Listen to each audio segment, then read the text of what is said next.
One man's prayer brought fire from heaven. Another man's wisdom made nations tremble. A single decision split God's people forever.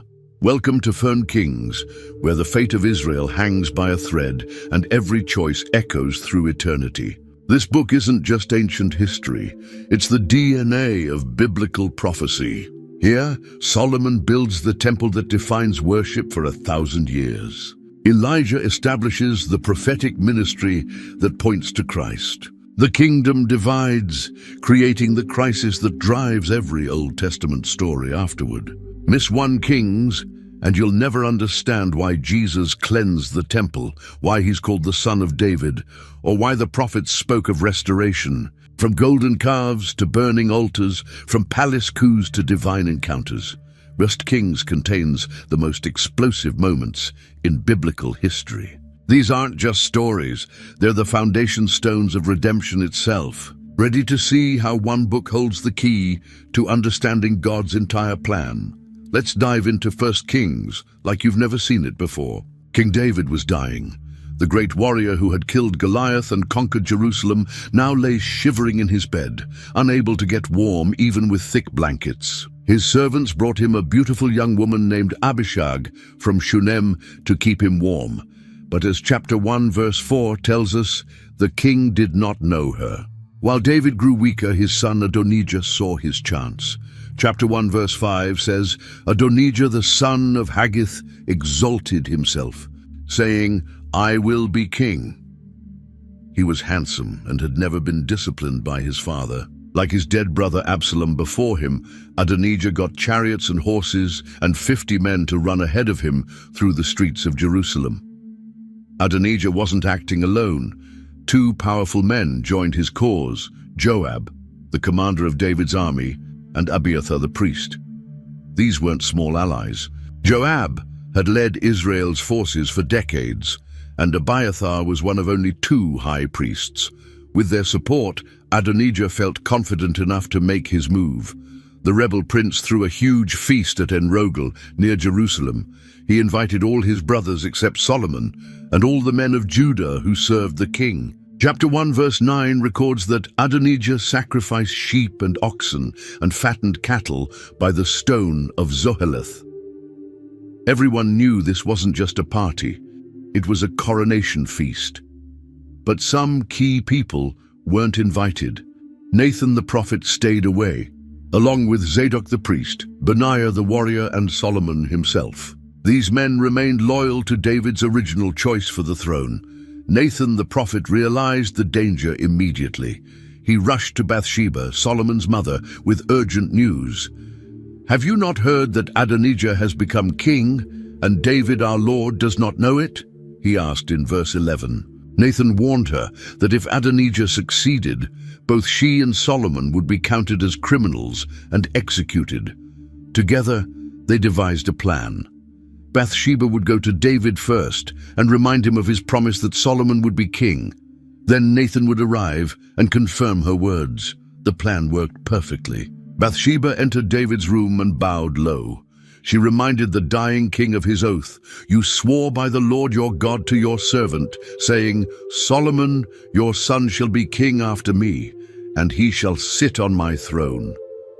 While she was still speaking, Nathan arrived and repeated the same message. David's response was immediate and powerful. The old fire flashed in his eyes as he called for Zadok the priest, Nathan the prophet, and Benaiah the commander. His voice rang with authority as he declared in verse 30, As I swore to you by the Lord God of Israel, saying, Your son Solomon shall be king after me, so I will certainly do this day. Within hours, Solomon was riding David's own royal mule down to Gihon's spring. Zadok took the horn of oil from the sacred tent and anointed Solomon as king. When they blew the trumpet, chapter 1 verse 40 says, All the people went up after him, and the people played the flutes and rejoiced with great joy, so that the earth seemed to split with their sound. The noise reached Adonijah's feast just as they finished eating. When Jonathan arrived with news that David had made Solomon king and the whole city was celebrating, Adonijah's guests scattered in terror. The would-be king himself ran to the altar and grabbed its horns, begging for mercy. Solomon's first decision as king showed remarkable wisdom. He told Adonijah in verse 52, "If he proves himself a worthy man, not one hair of him shall fall to the earth, but if wickedness is found in him, he shall die." It was a warning wrapped in mercy. After David's death, Solomon established himself as king, but he faced enormous challenges. Chapter 2 shows him systematically removing threats to his throne. When Adonijah foolishly asked to marry Abishag, David's young caretaker, Solomon saw through the request. It was another grab for royal power. He ordered Adonijah's immediate execution. Solomon also dealt with Joab, the old commander who had supported Adonijah and murdered innocent men in the past. Even though Joab fled to the altar for sanctuary, Solomon ordered his death, telling Benaiah in chapter 2 verse 31, "Do as he has said, and strike him down and bury him, that you may take away the innocent blood which Joab shed." With the internal threats removed, Solomon could focus on governing. Chapter 3 verse 3 tells us Solomon loved the Lord, walking in the statutes of his father David. But there was one problem. The temple hadn't been built yet, so people sacrificed at high places scattered throughout the land. Solomon went to Gibeon because it housed the most important high place. The great bronze altar that Moses had made in the wilderness stood there. Chapter 3 verse 4 records that Solomon offered 1,000 burnt offerings on that altar. It was an incredible display of devotion, 1,000 sacrifices in one ceremony. That night, God appeared to Solomon in a dream. The Almighty offered him anything he wanted, saying in verse 5, "Ask, what shall I give you?" It was every person's fantasy, a blank check from God himself. Most young kings would have asked for long life, great wealth, or victory over their enemies. But Solomon's response surprised everyone, including God. The young king admitted his inexperience, saying in verse 7, "I am but a little child. I do not know how to go out or come in." Then he made his request, "Give to your servant an understanding heart to judge your people, that I may discern between good and evil." God was so pleased with Solomon's humble request that verse 12 records his generous response. "I have given you a wise and understanding heart, so that there has not been anyone like you before you, nor shall any like you arise after you." But God didn't stop there. He also promised Solomon riches and honor beyond any other king, and long life if he continued to obey. Solomon's wisdom wasn't just a nice gift to keep on a shelf. It had to work in the real world. Soon after his divine encounter, 2 women came before him with a case that would test his judgment. Both were prostitutes, and both claimed the same living baby as their own. The scene in chapter 3, verse 16, was heartbreaking. Then 2 women who were harlots came to the king and stood before him. One woman told a tragic story. She and the other woman lived in the same house and had given birth just 3 days apart. During the night, the other woman's baby died because she had accidentally rolled over on him. Then, according to the first woman, her roommate switched the babies while she slept. The second woman flatly denied the story. She insisted the living child was hers and the dead one belonged to her accuser. There were no witnesses, no evidence, no way to prove who was telling the truth. It seemed impossible to solve. Solomon listened carefully to both women, then called for a sword. What happened next shocked everyone in the throne room.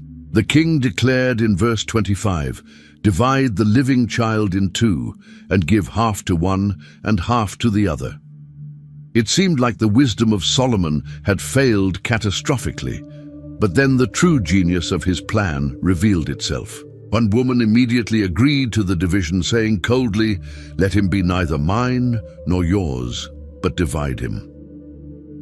But the real mother's heart broke at the thought of her child being killed. She cried out desperately in verse 26, "O my Lord, give her the living child, and by no means kill him." Solomon smiled and pointed to the woman who would rather lose her child than see him die. "Give the first woman the living child, and by no means kill him. She is his mother." The wisdom was perfect. Only a real mother would sacrifice her own claim to save her child's life.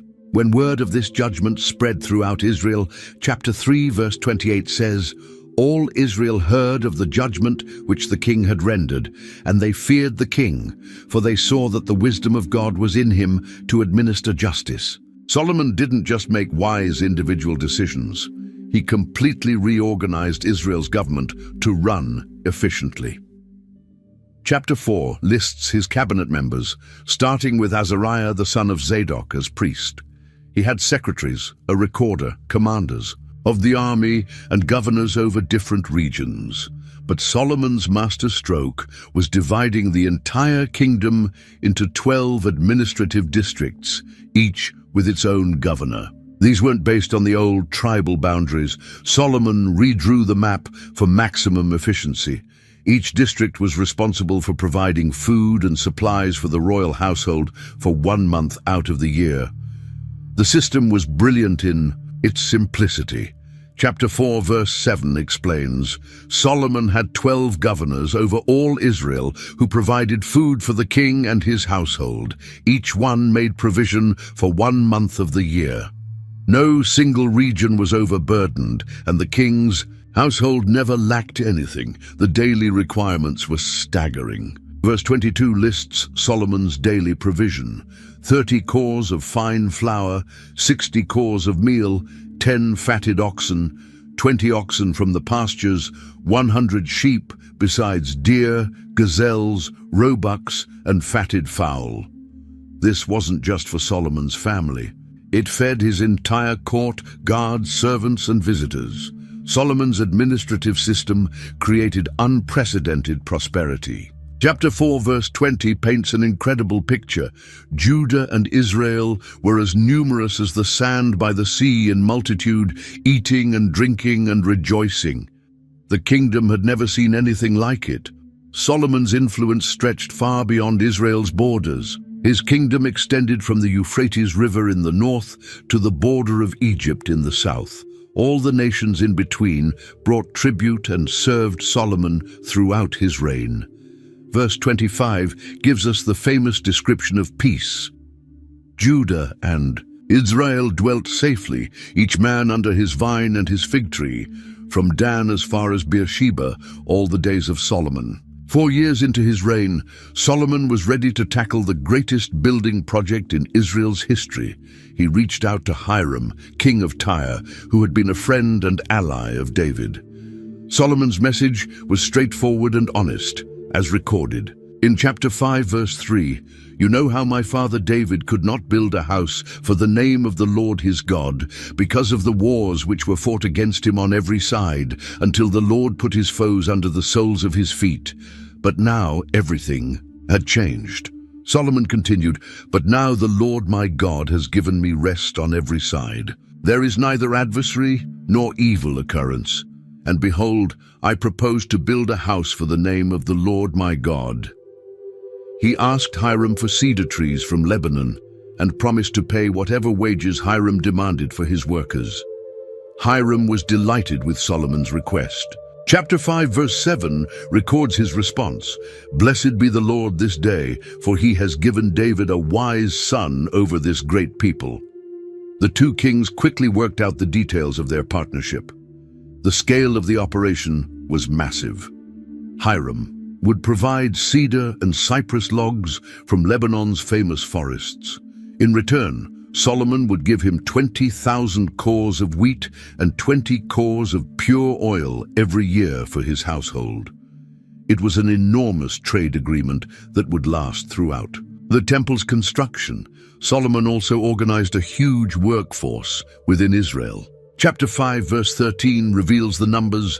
King Solomon raised up a labor force out of all Israel, and the labor force was 30,000 men. These weren't slaves. They were Israelite citizens serving their kingdom in rotating shifts. The work schedule was carefully planned. 10,000 men would go to Lebanon for 1 month, then return home for 2 months, while the next group took their place. This way, no one was away from home for too long, but the work never stopped.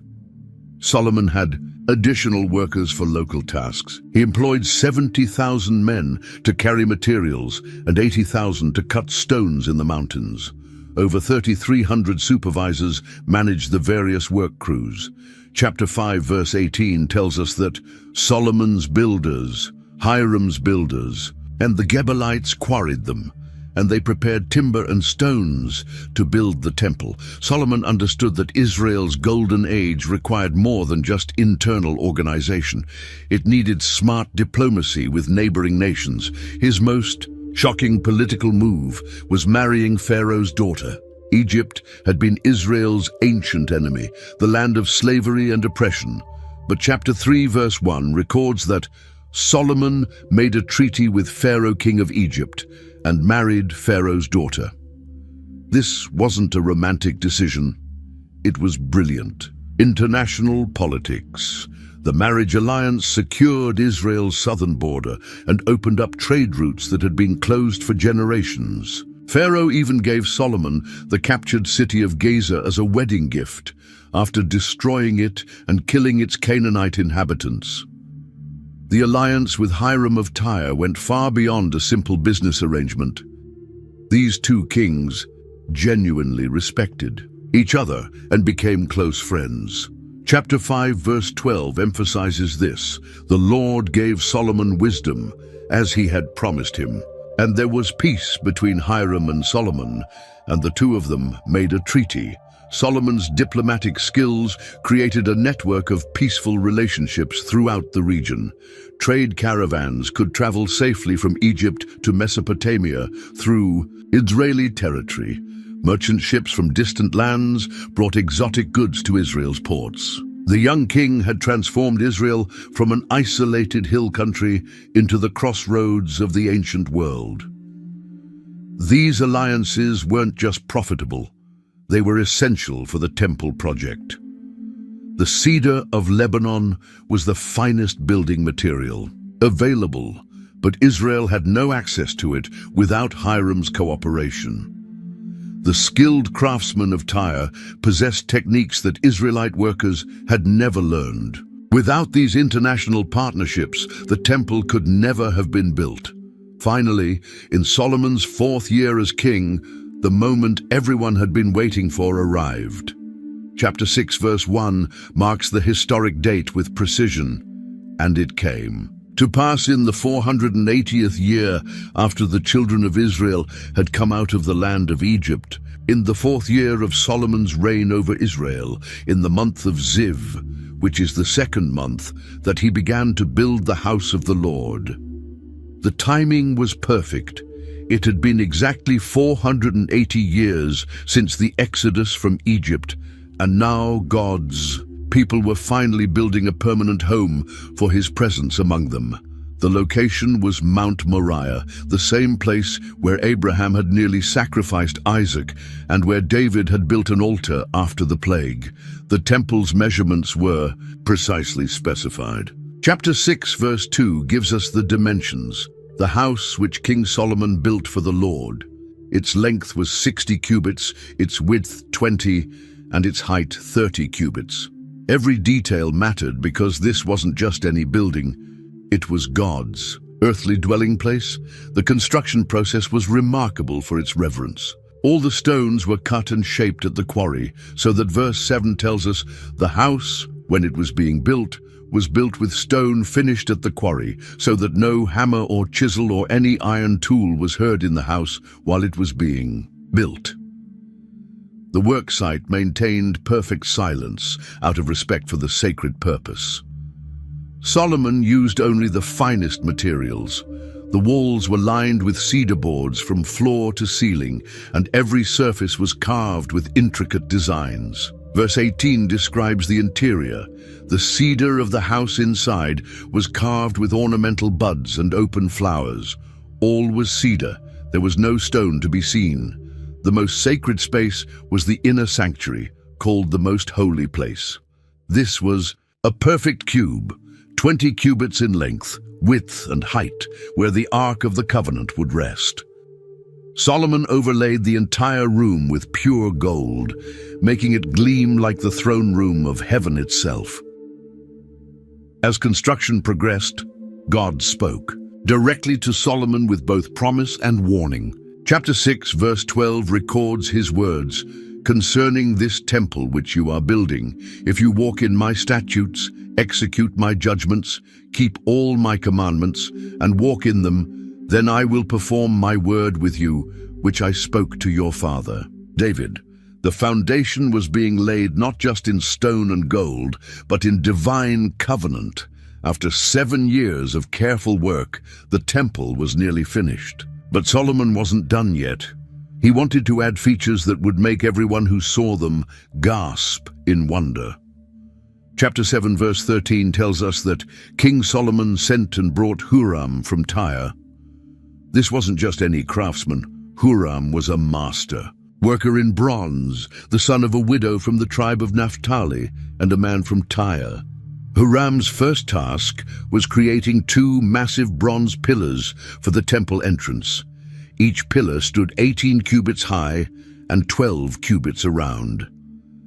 Chapter 7, verse 21 records that he set up the pillars by the vestibule of the temple.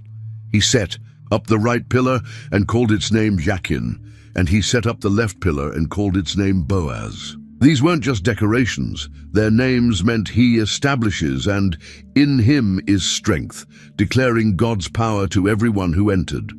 But Huram's masterpiece was the Molten Sea, an enormous bronze basin that held water for the priests to wash in. Chapter 7, verse 23 describes its incredible size. He made the sea of cast bronze, 10 cubits from one brim to the other. It was completely round. Its height was 5 cubits, and a line of 30 cubits measured its circumference. This giant bowl could hold over 11,000 gallons of water. The sea didn't just sit on the ground, it rested on 12 bronze oxen, 3 facing each direction. Chapter 7, verse 25 explains, "It stood on 12 oxen, 3 looking toward the north, 3 looking toward the west, 3 looking toward the south, and 3 looking toward the east." These oxen represented the 12 tribes of Israel, supporting the worship of God. Huram also made 10 bronze carts with wheels, each carrying a bronze basin. These movable wash stations allowed priests to clean themselves and the sacrifices anywhere. In the temple courtyard, the craftsmanship was extraordinary. Chapter 7, verse 29 describes how on the panels that were between the frames were lions, oxen, and cherubim. Every piece of bronze work was perfectly crafted. Solomon had Huram make pots, shovels, and bowls, hundreds of items needed for temple worship. Chapter 7, verse 45 lists them, the pots, the shovels, and the bowls. All these articles which Huram made for King Solomon for the house of the Lord were of burnished bronze. The temple gleamed like a jewel set in the hills of Jerusalem. While the temple took 7 years to build, Solomon spent 13 years constructing his own royal complex. This wasn't just a house. It was an entire government center that showed the world Israel's power and wealth. Chapter 7, verse 1 simply states, "But Solomon took 13 years to build his own house. So he finished all his house." The most famous building in the complex was called the House of the Forest of Lebanon. Chapter 7, verse 2 gives us its impressive dimensions. He also built the House of the Forest of Lebanon. Its length was 100 cubits, its width 50 cubits, and its height 30 cubits, with 4 rows of cedar pillars and cedar beams on the pillars. The building got its name because the cedar pillars looked like a forest of trees. This wasn't just for show. The House of the Forest of Lebanon served as an armory and treasure house. Later we learn that Solomon stored hundreds of golden shields. There, the cedar beams and pillars created a beautiful space that impressed visitors while keeping the kingdom's weapons and wealth secure. Solomon also built the Hall of Pillars, which was 50 cubits long and 30 cubits wide. Chapter 7 verse 6 tells us it had a portico in front of them, and the other pillars and thick beams were in front of them. This was likely where government officials conducted daily business and where foreign ambassadors waited to meet the king. The most important building was the Hall of Judgment, where Solomon held court. Chapter 7 verse 7 explains, "Then he made a hall for the throne, the Hall of Judgment, where he might judge, and it was paneled with cedar from floor to ceiling." This was where Solomon's famous wisdom was displayed as he settled disputes and made royal decisions. Solomon's personal quarters were behind the Hall of Judgment, built with the same expensive materials and careful craftsmanship. He also built a separate house for Pharaoh's daughter, his Egyptian wife. Chapter 7 verse 8 mentions another court inside the hall of like workmanship. Solomon also made a house like this hall for Pharaoh's daughter, whom he had taken as wife. All these buildings used the finest materials available. The foundations were made of large, expensive stones, some 8 cubits long and some 10 cubits long. Above the foundation, chapter 7 verse 11 tells us, were costly stones hewn to size and cedar wood. Nothing was too good for Solomon's palace. Complex. Finally, the temple was complete and ready for its most important moment. Solomon called together all the leaders of Israel, the tribal heads, the chiefs of families, everyone who mattered in the kingdom. Chapter 8 verse 1 records, "Now Solomon assembled the elders of Israel and all the heads of the tribes, the chief fathers of the children of Israel, to King Solomon in Jerusalem, that they might bring up the ark of the covenant of the Lord from the city of David, which is Zion." The ark had been waiting in a tent on Mount Zion ever since David brought it to Jerusalem. Now it would finally have a permanent home in the temple's most sacred room. The ceremony took place during the Feast of Tabernacles in the 7th month, when all Israel was already gathered in Jerusalem for worship. The priests carefully lifted the ark and began the procession to the temple. Chapter 8 verse 3 tells us, "So all the elders of Israel came, and the priests took up the ark." This wasn't a rushed job. They moved slowly and reverently, understanding the incredible significance of what they were doing. As they carried the ark, Solomon and the people offered so many sacrifices that no one could count them. Chapter 8 verse 5 describes the scene. Also King Solomon and all the congregation of Israel who were assembled with him were with him before the ark, sacrificing sheep and oxen that could not be told or numbered for multitude. The priests brought the ark into the most holy place and positioned it carefully beneath the wings of the golden cherubim. Chapter 8 verse 6 records, "Then the priests brought in the ark of the covenant of the Lord to its place, into the inner sanctuary of the temple, to the most holy place, under the wings of the cherubim. Inside the ark were the 2 stone tablets that Moses had placed there at Mount Sinai, the original 10 commandments written by God's own finger." Then something incredible happened. As the priests came out of the most holy place, chapter 8 verse 10 tells us, "It came to pass, when the priests came out of the holy place, that the cloud filled the house of the Lord." God's presence filled the temple so powerfully that the priests couldn't continue their service. Verse 11 explains, "The priests could not continue ministering because of the cloud, for the glory of the Lord filled the house of the Lord." Solomon understood what was happening. He turned to the people and declared in verse 12, "The Lord said he would dwell in the dark cloud. I have surely built you an exalted house and a place for you to dwell in forever." The God of Israel had come to live among his people in a way that had never happened before. Standing before the altar with all Israel watching, Solomon lifted his hands toward heaven and began to pray. His prayer, recorded in chapter 8, is one of the most beautiful and comprehensive prayers in the entire Bible. He started by acknowledging God's faithfulness. "Lord God of Israel, there is no God in heaven above or on earth below like you, who keep your covenant and mercy with your servants, who walk before you with all their hearts." Solomon reminded God of the promise made to his father David about building the temple. Chapter 8, verse 24, records his words, "You have kept what you promised your servant David my father. You have both spoken with your mouth and fulfilled it with your hand, as it is this day." The temple was proof that God keeps his promises. But then Solomon asked a profound question that showed his wisdom. Chapter 8, verse 27 records his wonder, "But will God indeed dwell on the earth? Behold, heaven and the heaven of heavens cannot contain you. How much less this temple which I have built?" Solomon understood that no building could actually contain the infinite God. Instead, Solomon asked God to make the temple a place where prayers would be heard. He prayed for 7 different situations when people might need God's help.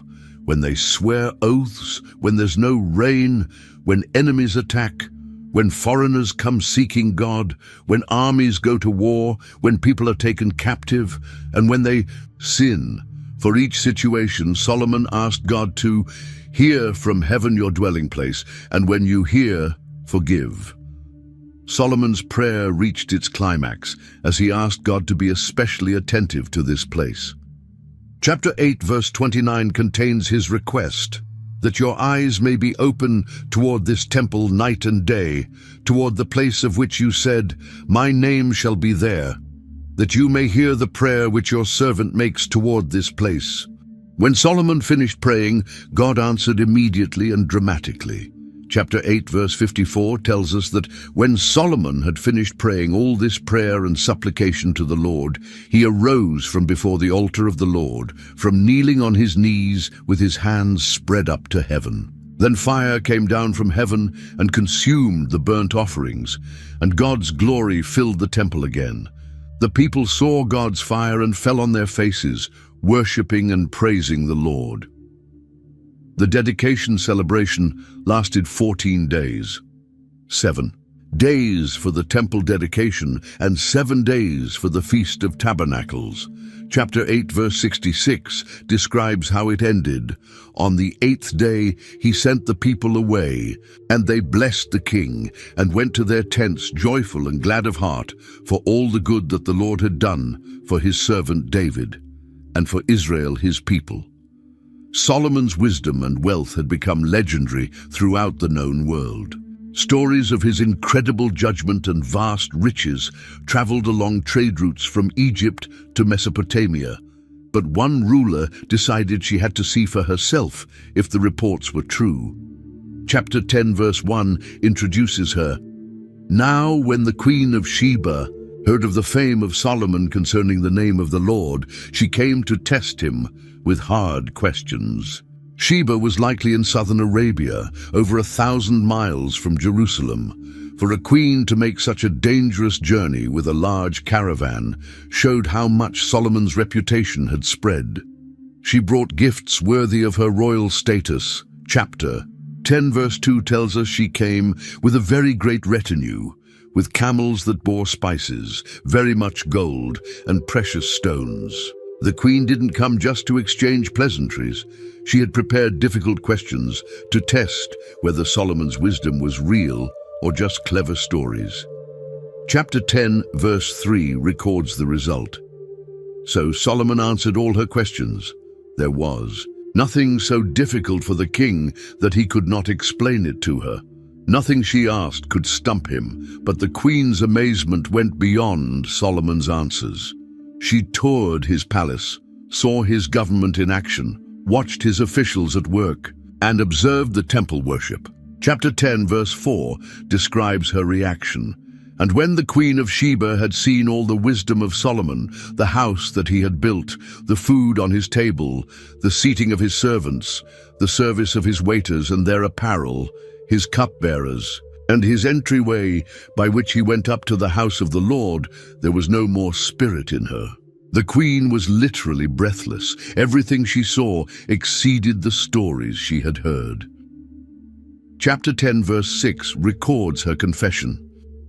It was a true report which I heard in my own land about your words and your wisdom.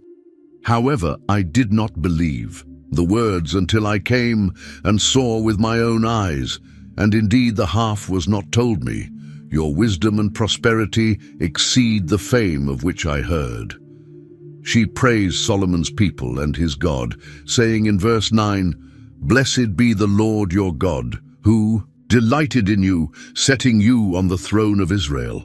Because the Lord has loved Israel forever, therefore he made you king, to do justice and righteousness. Here was a pagan queen acknowledging that Israel's God was the source of Solomon's success. The gifts she gave Solomon were extraordinary. Chapter 10, verse 10 lists them. Then she gave the king 120 talents of gold, spices in great quantity, and precious stones. There never again came such abundance of spices as the Queen of Sheba gave to King Solomon. In return, Solomon gave her everything she asked for, plus additional gifts from his royal bounty. Solomon's wealth had reached levels that seemed almost impossible to believe. Gold flowed into Jerusalem from every direction, making the precious metal so common that silver was considered worthless. Chapter 10, verse 14 gives us the staggering annual total. The weight of gold that came to Solomon yearly was 666 talents of gold. That's roughly 25 tons of gold every single year. The gold came from multiple sources. Trade caravans paid taxes as they passed through Israel's territory. Merchant ships brought tribute from distant lands. The famous gold of Ophir arrived regularly on Solomon's fleet of ships. Chapter 10, verse 22 describes these trading expeditions. For the king had merchant ships at sea with the fleet of Hiram. Once every 3 years, the merchant ships came bringing gold, silver, ivory, apes, and monkeys. Solomon used this wealth to create objects of incredible beauty and value. He made 200 large shields of beaten gold, each containing 600 shekels of gold. He also crafted 300 smaller shields with 3 minas of gold each. Chapter 10, verse 17 tells us that the king put them in the house of the forest of Lebanon. These weren't for battle, they were symbols of wealth and power. The king's throne was a masterpiece that left visitors speechless. Chapter 10, verse 18 describes it. Moreover, the king made a great throne of ivory and overlaid it with pure gold.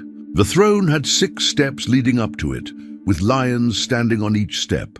Verse 20 adds, 12 lions stood there, 1 on each side of the 6 steps. Nothing like this had been made for any other kingdom. Solomon's daily life reflected his incredible wealth. All his drinking cups were made of gold. Chapter 10, verse 21 says, All the drinking vessels of King Solomon were gold, and all the vessels of the house of the forest of Lebanon were pure gold. Not one was silver, for this was accounted as nothing. In the days of Solomon, silver was so common that it was practically worthless. The king's stables housed thousands of horses and chariots. Chapter 10, verse 26 gives us the numbers. And Solomon gathered chariots and horsemen. He had 1,400 chariots and 12,000 horsemen, whom he stationed in the chariot cities and with the king at Jerusalem. These weren't just for show. They represented military power that kept Israel's enemies at bay. Solomon also controlled the international horse and chariot trade. Kings from Egypt to the Hittites bought their military equipment through Solomon's dealers. Chapter 10, verse 29 explains, Now a chariot that was imported from Egypt cost 600 shekels of silver, and a horse 150.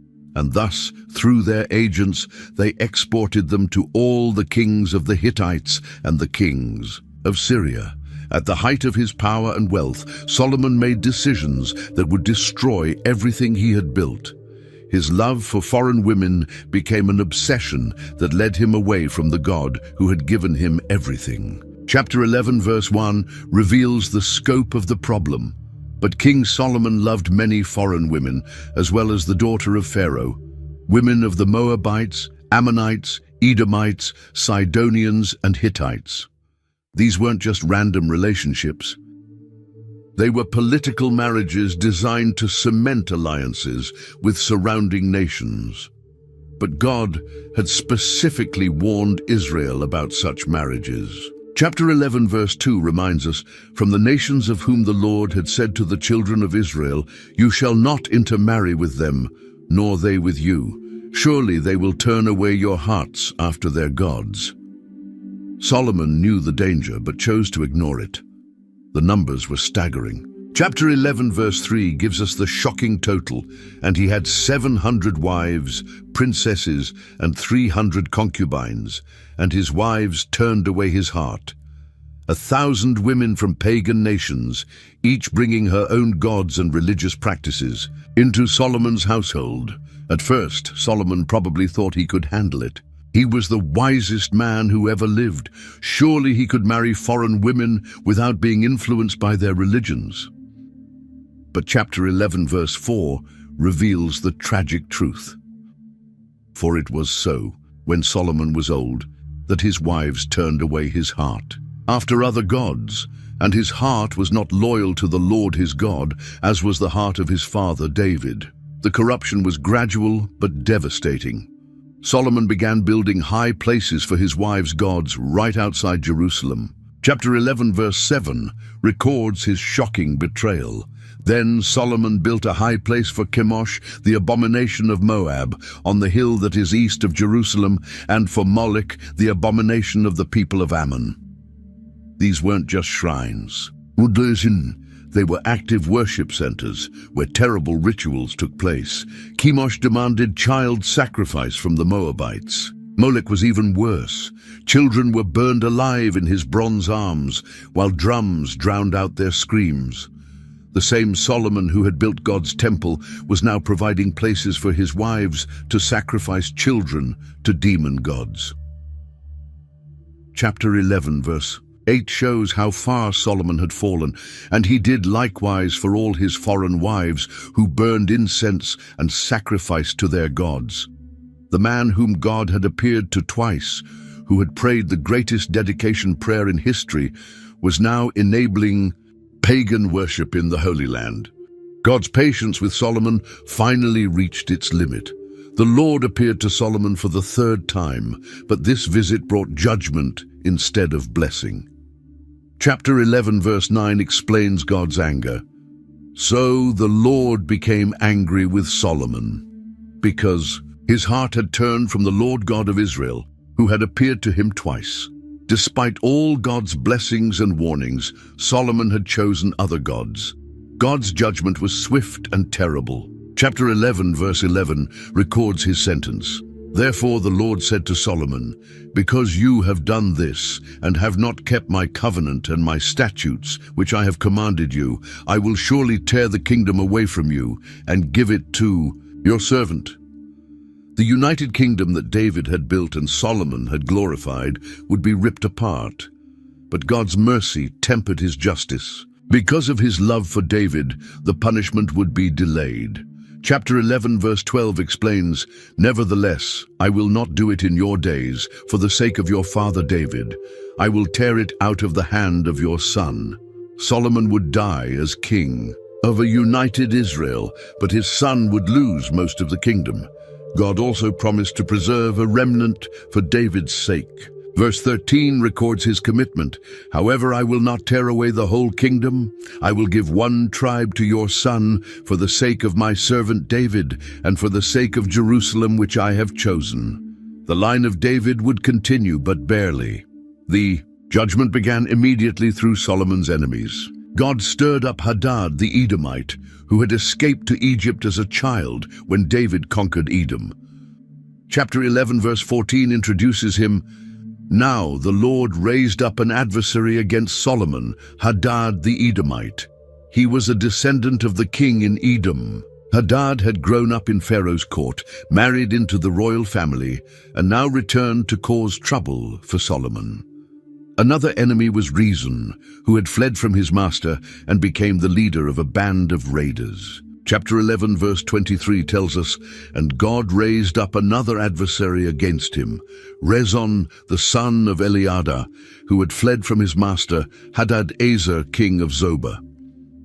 Rezon captured Damascus and became king of Syria, creating a constant threat on Israel's northern border, but the most dangerous enemy was internal.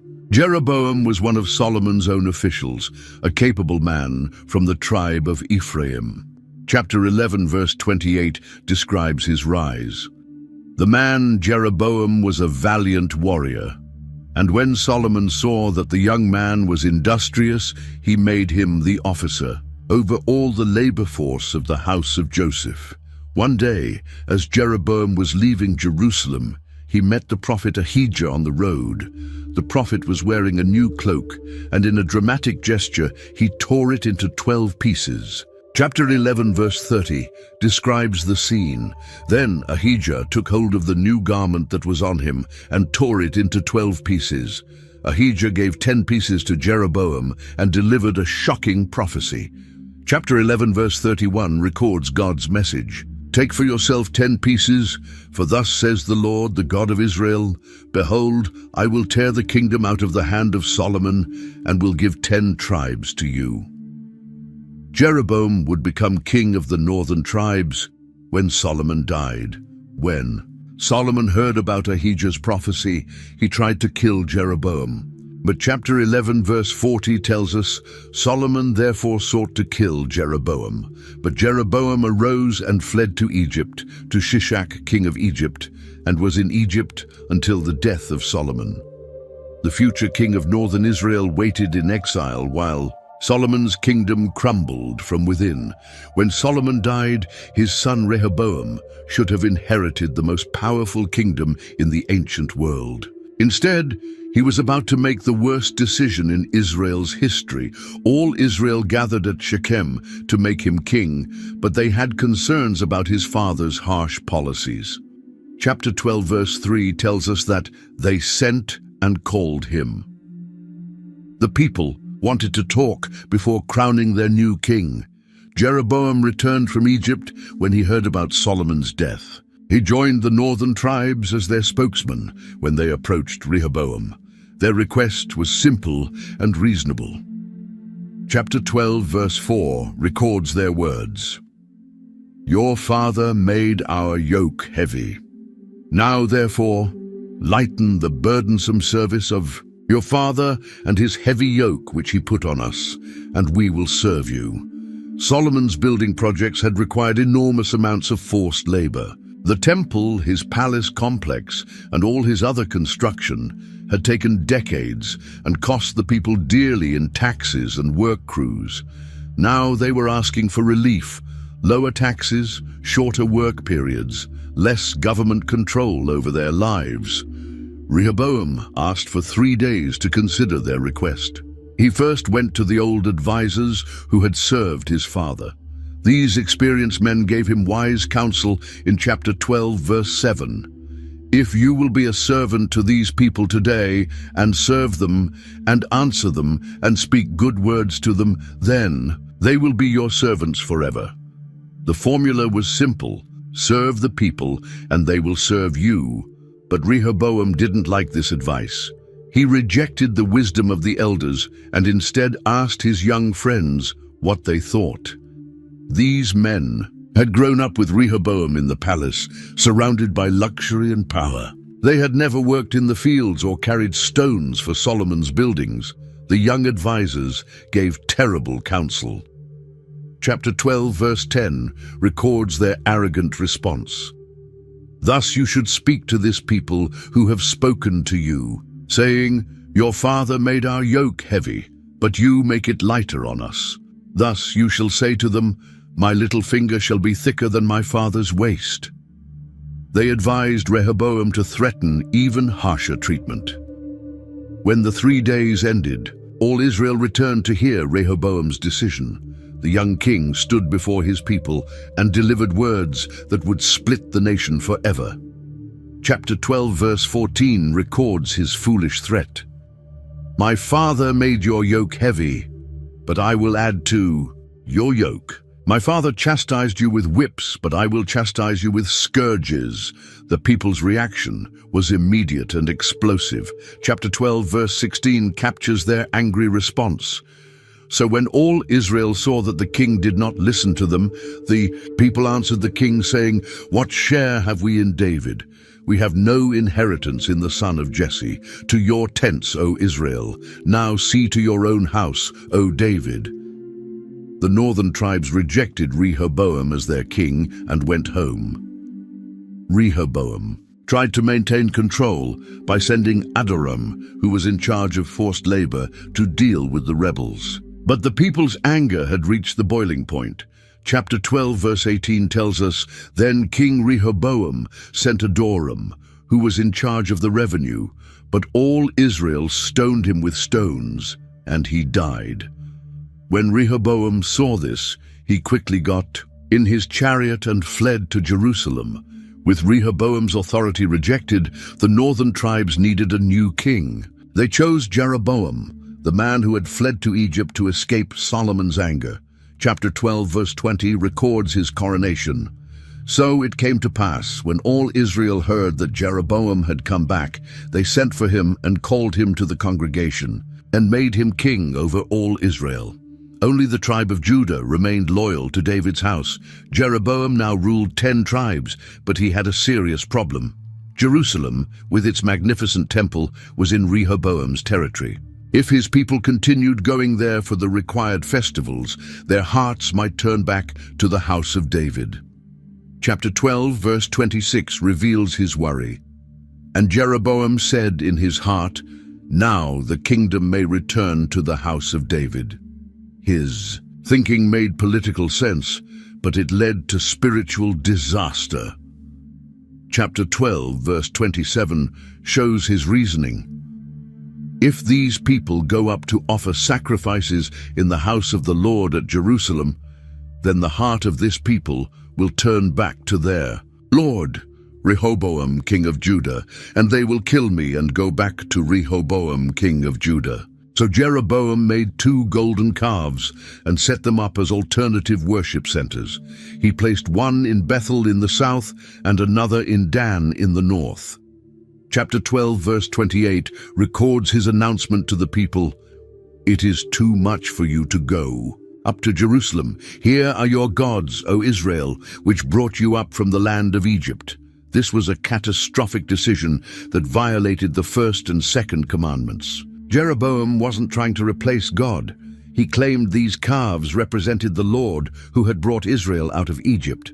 But God had specifically forbidden making images of himself, and these golden calves reminded everyone of Aaron's terrible mistake in the wilderness. Jeroboam didn't stop with the calves. He built shrines at the high places and appointed priests from all sorts of people, not just from the tribe of Levi, as God had commanded. Chapter 12, verse 31 tells us, "He made shrines on the high places and made priests from every class of people who were not of the sons of Levi." The new king even changed the religious calendar to suit his political needs.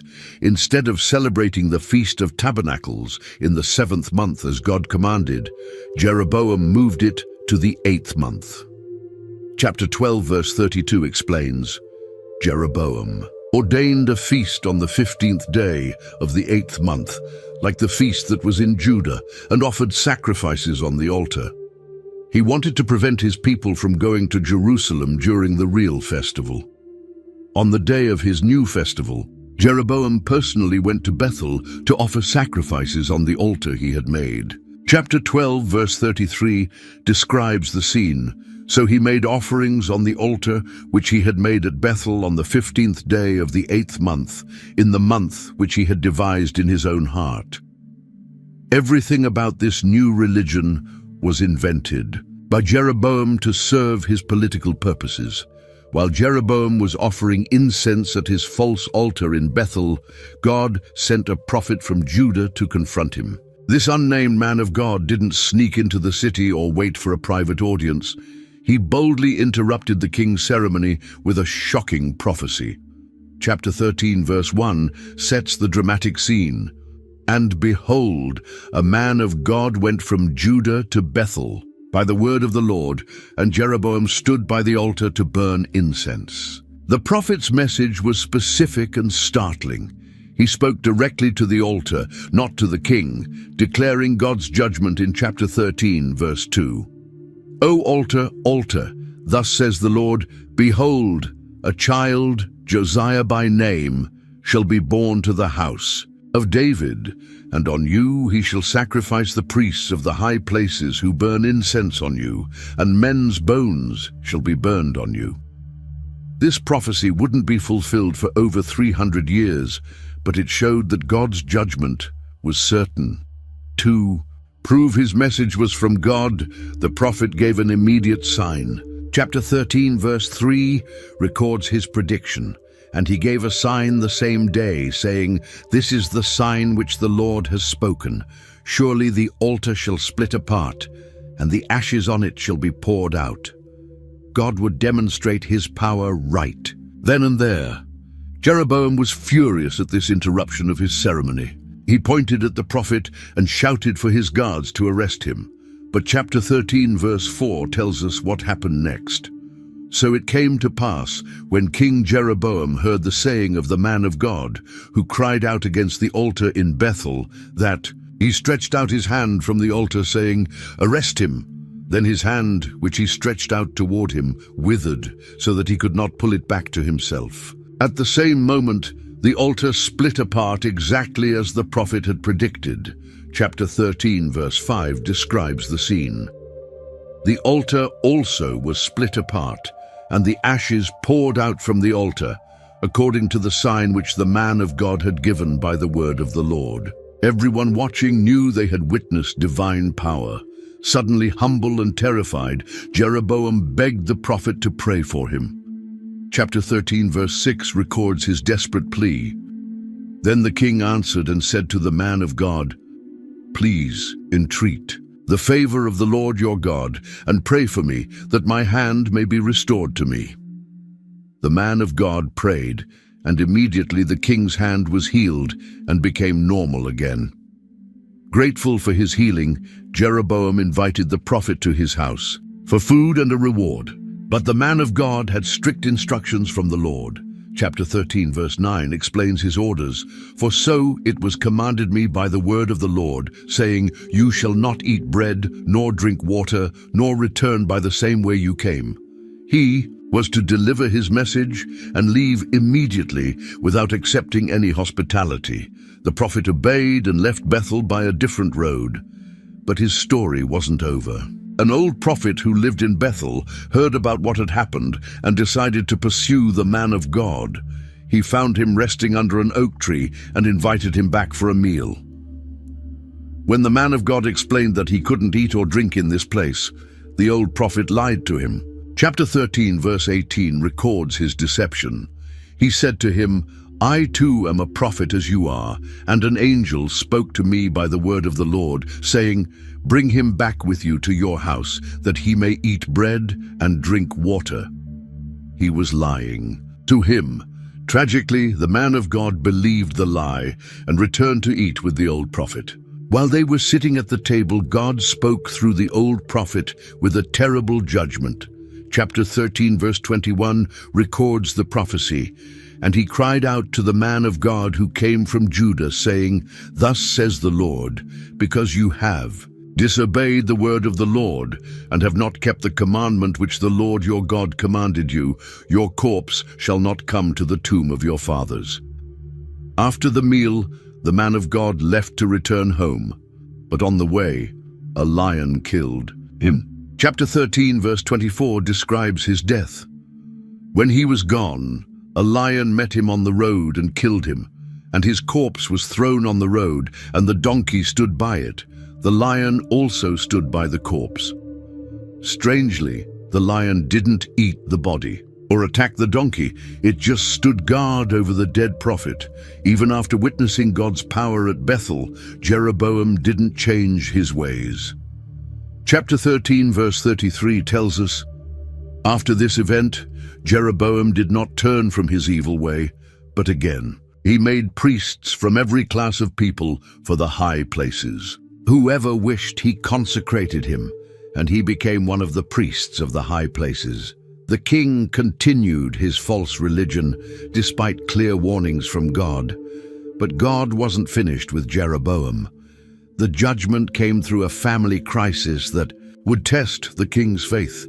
Jeroboam's son Abijah became seriously ill, and the king was desperate to know if the boy would live. Chapter 14, verse 1 introduces the crisis. At that time, Abijah, the son of Jeroboam, became sick.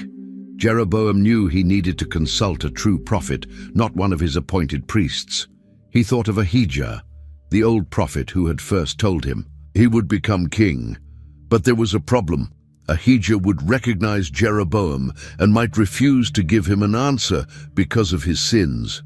So Jeroboam came up with a plan. He told his wife to disguise herself and go to Ahijah pretending to be someone else. Chapter 14, verse 2 records his instructions. And Jeroboam said to his wife, "Please arise and disguise yourself, that they may not recognize you as the wife of Jeroboam, and go to Shiloh. Indeed, Ahijah the prophet is there, who told me that I would be king over this people." Jeroboam's wife took gifts for the prophet, bread, cakes, and honey, and traveled to Shiloh where Ahijah lived. But the old prophet was nearly blind by this time, and God had already told him she was coming. Chapter 14, verse 5 reveals God's preparation.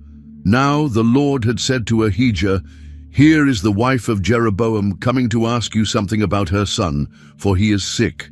Thus and thus you shall say to her, for it will be when she comes in, that she will pretend to be another woman." When Jeroboam's wife arrived at Ahijah's door, the prophet immediately called out her real identity. Chapter 14, verse 6 records his greeting. And so it was, when Ahijah heard the sound of her footsteps as she came through the door, he said, "Come in, wife of Jeroboam. Why do you pretend to be another person? For I have been sent to you with bad news." Ahijah's message was devastating. He reminded her of how God had taken the kingdom from Solomon's house and given it to Jeroboam, expecting him to follow God's commands like David did. But instead, Jeroboam had done more evil than all the kings before him. Chapter 14, verse 9 contains God's accusation. "But you have done more evil than all who were before you. For you have gone and made for yourself other gods and molded images to provoke me to anger, and have cast me behind your back." The punishment would be complete destruction of Jeroboam's family. Chapter 14, verse 10 records the terrible sentence, "Therefore, behold, I will bring disaster on the house of Jeroboam, and will cut off from Jeroboam every male in Israel bond and free. I will take away the remnant of the house of Jeroboam, as one takes away refuse until it is all gone." The judgment would be especially shameful. Chapter 14, verse 11 describes the fate of Jeroboam's descendants. "The dogs shall eat whoever belongs to Jeroboam and dies in the city, and the birds of the air shall eat whoever dies in the field, for the Lord has spoken." This was the most disgraceful end possible. No proper burial, just bodies left for scavengers. But there was one exception. Ahijah told her that her sick son Abijah would die, but he alone would receive a proper burial. Chapter 14, verse 13 explains why. "And all Israel shall mourn for him and bury him, for he is the only one of Jeroboam who shall come to the grave, because in him there is found something good toward the Lord God of Israel in the house of Jeroboam." The prophecy began fulfilling immediately. Chapter 14, verse 17 tells us, "Then Jeroboam's wife arose and departed and came to Tirzah. When she came to the threshold of the house, the child died. As soon as she reached home, her son was dead, exactly as Ahijah had predicted. Meanwhile, in the southern kingdom of Judah, Rehoboam was also facing God's judgment for his failures. Chapter 14, verse 21 tells us he was 41 years old when he became king and reigned 17 years in Jerusalem. His mother was Naamah, an Ammonite woman, another foreign marriage that would influence the kingdom's spiritual direction. Under Rehoboam's weak leadership, Judah abandoned the Lord just as completely as Israel had. Chapter 14, verse 22 describes and their rebellion. Now Judah did evil in the sight of the Lord, and they provoked him to jealousy with their sins which they committed, more than all that their fathers had done. The people built high places, sacred pillars, and wooden images on every high hill and under every green tree. Even worse, chapter 14 verse 24 tells us, "And there were also perverted persons in the land. They did according to all the abominations of the nations which the Lord had cast out before the children of Israel." The temple prostitution and child sacrifice that had characterized the Canaanites before Israel's conquest were now happening in the Promised Land again. God's judgment came through Shishak, king of Egypt. In Rehoboam's 5th year, this powerful Pharaoh invaded Judah with a massive army.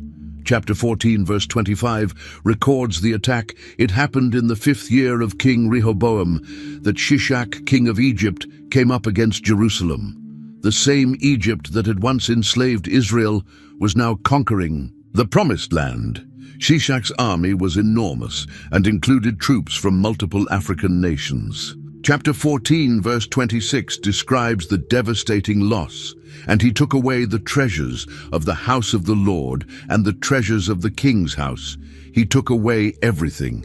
He also took away all the gold shields which Solomon had made."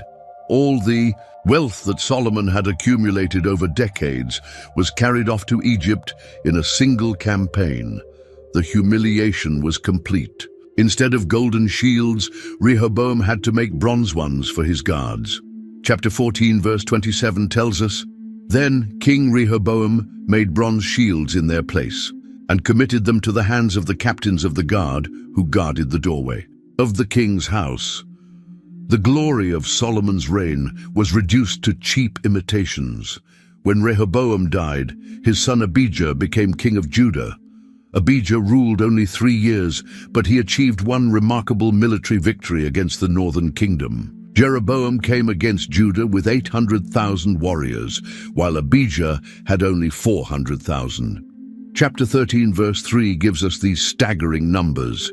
"And Abijah set the battle in array with an army of valiant warriors, 400,000 choice men. Jeroboam also drew up in battle formation against him with 800,000 choice men, mighty men of valor."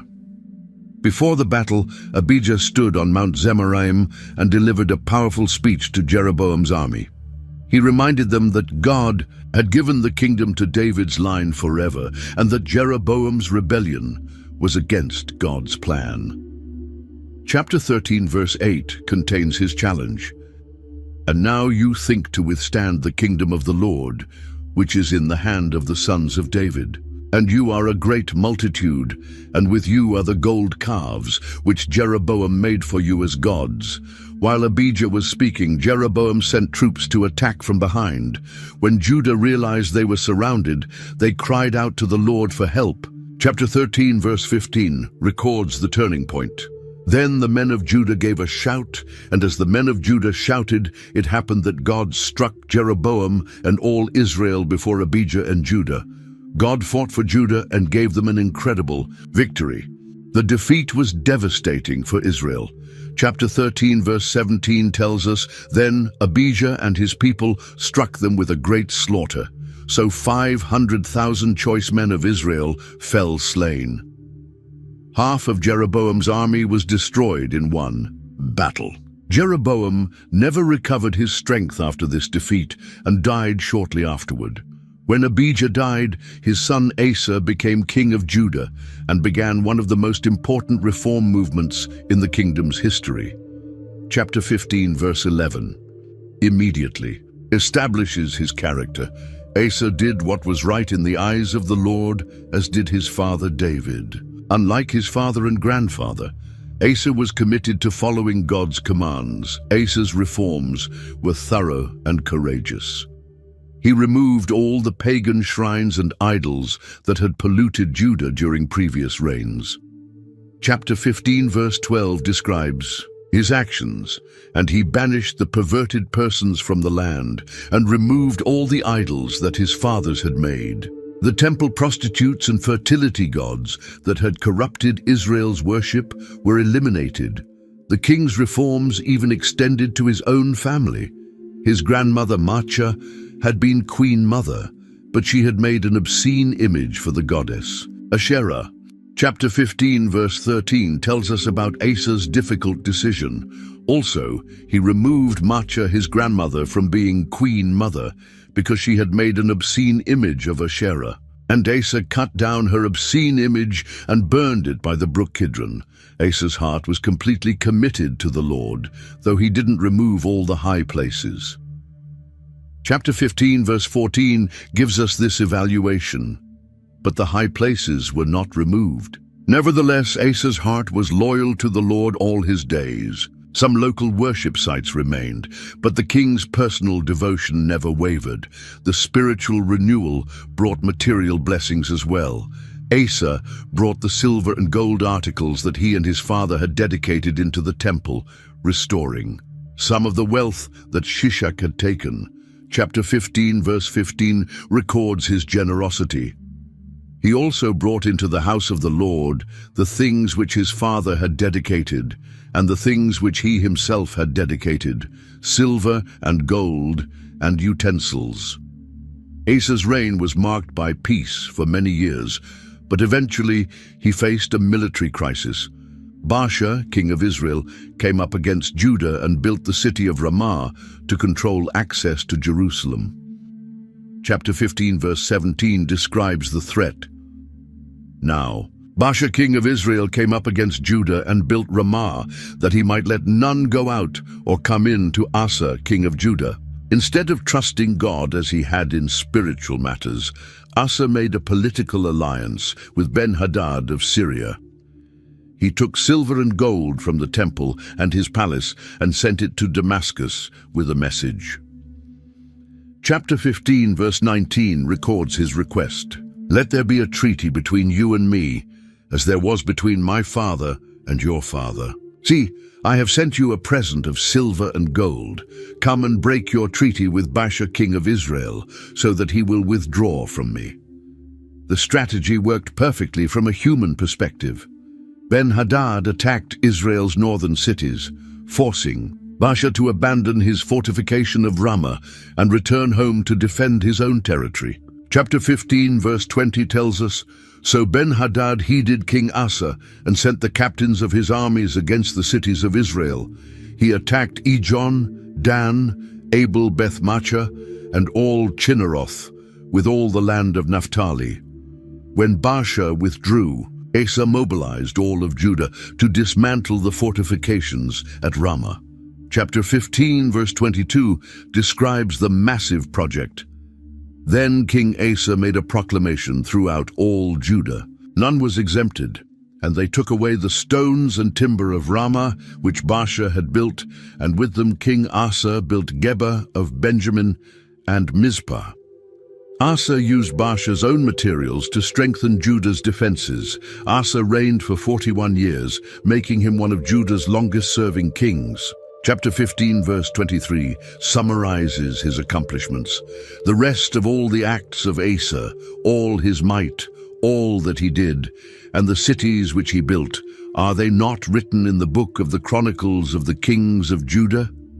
His reign brought stability and spiritual renewal that would influence Judah for generations. While Asa was bringing reform to Judah, the northern kingdom of Israel was experiencing violent political instability. When Jeroboam died, his son Nadab became king, but his reign lasted only 2 years. Chapter 15 verse 25 tells us, Now Nadab the son of Jeroboam became king over Israel in the 2nd year of Asa king of Judah, and he reigned over Israel 2 years. Nadab followed his father's evil example, continuing the false religion that Jeroboam had established. Chapter 15 verse 26 describes his character.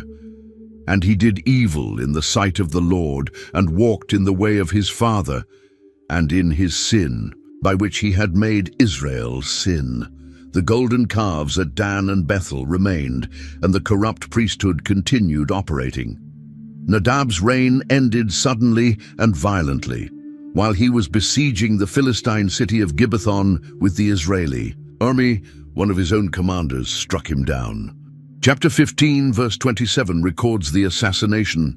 Then Baasha the son of Ahijah of the house of Issachar conspired against him, and Baasha killed him at Gibbethon, which belonged to the Philistines, while Nadab and all Israel laid siege to Gibbethon. Baasha didn't just kill Nadab, he completely destroyed Jeroboam's entire family line, exactly as the prophet Ahijah had predicted.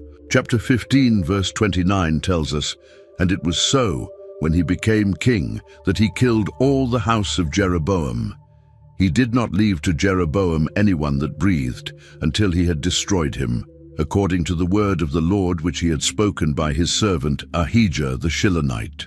The dogs and birds consumed the bodies just as God had warned." Baasha ruled Israel for 24 years, but he learned nothing from Jeroboam's fate.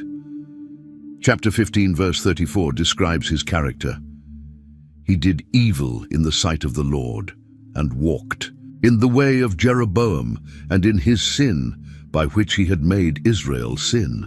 The new dynasty continued the same false religion that had destroyed the previous one. God sent the prophet Jehu to pronounce judgment on Baasha's house. Chapter 16, verse 2 records the divine message, "Inasmuch as I lifted you out of the dust and made you ruler over my people Israel, and you have walked in the way of Jeroboam and have made my people Israel sin to provoke me to anger with their sins." Baasha would face the same judgment that had destroyed Jeroboam. The prophecy declared that Baasha's dynasty would be completely eliminated. Chapter 16, verse 3 contains the terrible sentence, "Surely I will take away the posterity of Baasha and the posterity of his house, and I will make your house like the house of Jeroboam, the son of Nebat." History was about to repeat itself with another violent dynasty change. When Baasha died, his son Elah became king of Israel. But Elah's reign lasted only 2 years before he was assassinated in a palace coup. Chapter 16, verse 9 describes his death. "Now his servant Zimri, commander of half his chariots, conspired against him as he was in Tirzah, drinking himself drunk in the house of Asa, steward of his house in Tirzah. Elah was murdered while getting drunk at a party. Zimri immediately fulfilled the prophecy against Baasha's house by killing every male relative." Chapter 16, verse 11 records the massacre. "Then it happened, when he began to reign, as soon as he sat on his throne, that he killed all the household of Baasha. He did not leave him one male, neither of his relatives nor of his friends." Another royal family was completely destroyed for their sins against God. Zimri's reign as king of Israel lasted exactly 7 days, the shortest reign in the Bible. When the Israeli army heard that he had murdered King Elah and seized the throne, they immediately proclaimed their own commander as king. Chapter 16, verse 16 describes their reaction. "Now the people who were encamped heard it said, 'Zimri has conspired and also has killed the king.' So all Israel made Omri, the commander of the army, king over Israel that day in the camp." Omri led the army from their siege of Gibbethon straight to Tirzah, the capital city where Zimri was trying to establish his rule. When Zimri saw that the city was taken and his cause was hopeless, he chose to die rather than be captured. Chapter 16, verse 18 records his dramatic end. "And it happened, when Zimri saw that the city was taken, that he went into the citadel of the king's house and burned the king's house down upon himself with fire and died." Zimri's death didn't immediately solve Israel's leadership crisis. The kingdom split between 2 rival claimants to the throne. Some of the people supported Tibni the son of Ginath, while others backed Omri. Chapter 16, verse 21 describes the civil war. "Then the people of Israel were divided into 2 parts. Half of the people followed Tibni, the son of Ginath, to make him king, and half followed Omri. The civil war lasted for several years, with both sides fighting for control of the northern kingdom. But eventually Omri's supporters proved stronger than Tibni's faction. Chapter 16, verse 22 tells us the outcome. "But the people who followed Omri prevailed over the people who followed Tibni, the son of Ginath. So Tibni died, and Omri became king. Once Omri secured his throne, he made a decision that would change Israel's history. He bought a hill from a man named Shemer and built a new capital city there. Chapter 16, verse 24, records this important move. And he bought the hill of Samaria from Shemer for 2 talents of silver. Then he built on the hill and called the name of the city which he built Samaria after the name of Shemer, owner of the hill.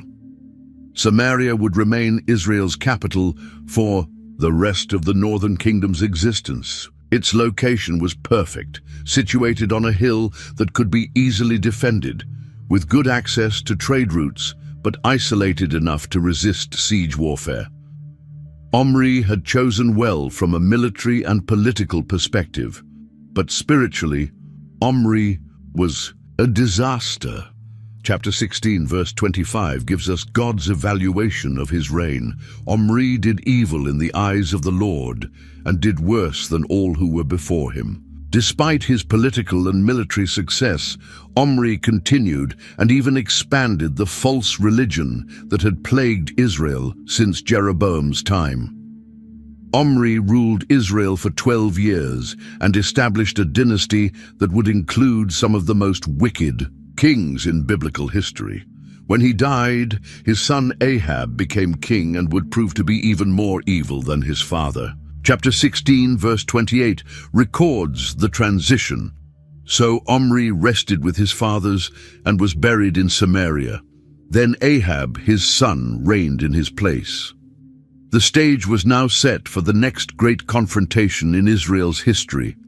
A new king would arise, who would challenge God more boldly than any before him, and God would respond by raising up a prophet whose ministry would shake the very foundations of the kingdom. Ahab became king of Israel and immediately proved himself to be the most wicked ruler the northern kingdom had ever seen. Chapter 16, verse 30 gives us God's shocking evaluation. Now Ahab, the son of Omri, did evil in the sight of the Lord more than all who were before him. This wasn't just another bad king. Ahab surpassed every previous ruler in his rebellion against God. Ahab's greatest mistake was his marriage to Jezebel, daughter of the king of Sidon. This wasn't just a political alliance, it was spiritual poison for Israel. Chapter 16, verse 31, describes the catastrophic decision. And it came to pass, as though it had been a trivial thing for him to walk in the sins of Jeroboam the son of Nebat, that he took as wife Jezebel, the daughter of Ethbaal, king of the Sidonians, and he went and served Baal and worshipped him. Ahab didn't just tolerate his wife's religion, he actively promoted it. He built a temple for Baal right in Samaria and made an altar for the false god. Chapter 16, verse 32 tells us, Then he set up an altar for Baal in the temple of Baal, which he had built in Samaria. The capital city of Israel now had an official temple for a pagan god, but Ahab went even further. Chapter 16, verse 33 records his additional offense. And Ahab made a wooden image. Ahab did more to provoke the Lord God of Israel to anger than all the kings of Israel who were before him. The wooden image was an Asherah pole, representing Baal's consort, a fertility goddess whose worship involved prostitution and child sacrifice. Into this spiritual darkness stepped a prophet unlike any Israel had seen before. Elijah the Tishbite appeared suddenly before King Ahab with a message that would shake the kingdom to its foundation. Chapter 17, verse 1 records his dramatic announcement. And Elijah the Tishbite, of the inhabitants of Gilead, said to Ahab, As the Lord God of Israel lives, before whom I stand, there shall not be dew nor rain these years, except at my word. This wasn't just a prediction, it was a declaration of war. Baal was supposed to be the god of rain and fertility, the one who provided water for crops and prosperity for the land. By stopping the rain, God was proving that Baal was powerless and that only the Lord controlled the heavens. After delivering his message, Elijah disappeared as suddenly as he had come. God told him to hide by the brook Cherith, east of the Jordan River. Chapter 17 verse 3 records the divine instructions: "Get away from here and turn eastward and hide by the brook Cherith, which flows into the Jordan." Ahab would search everywhere for the prophet, but God had hidden him in the wilderness. At the brook, God provided for Elijah in an extraordinary way. Chapter 17 verse 4 describes the miraculous arrangement. "And it will be that you shall drink from the brook, and I have commanded the ravens to feed you there." Ravens were unclean birds according to Jewish law, yet God used them to sustain his prophet with bread and meat twice daily. Every morning and evening, the ravens brought Elijah food while he drank from the brook. This continued for months as the drought tightened its grip on Israel. But eventually, even the brook Cherith began to dry up. Chapter 17 verse 7 tells us, "And it happened after a while that the brook dried up, because there had been no rain in the land." God's judgment was so complete that even Elijah's water source disappeared. When the brook dried up, God gave Elijah new instructions that must have surprised him. Instead of sending him to another hiding place in Israel, God directed him to go to Zarephath, a city in Sidon, the very homeland of Queen Jezebel. Chapter 17 verse 9 records the command, "Arise, go to Zarephath, which belongs to Sidon, and dwell there. See, I have commanded a widow there to provide for you." When Elijah reached the city gate of Zarephath, he saw a woman gathering sticks for firewood. This was the widow God had chosen to care for his prophet, though she didn't know it yet. Elijah approached her with a simple request for water, and she agreed to help him. But then he asked for something more difficult: food. The widow's response revealed the desperate situation throughout the region. Chapter 17 verse 12 contains her heartbreaking explanation. "So she said, 'As the Lord your God lives, I do not have bread, only a handful of flour in a bin and a little oil in a jar. And see, I am gathering a couple of sticks that I may go in and prepare it for myself and my son, that we may eat it and die.'" This foreign woman was preparing the last meal she and her son would ever eat. The drought had devastated the entire region, not just Israel. Yet Elijah made what seemed like an impossible request. He asked her to make him a small cake first, then prepare food for herself and her son. Elijah's promise must have sounded incredible to the starving widow.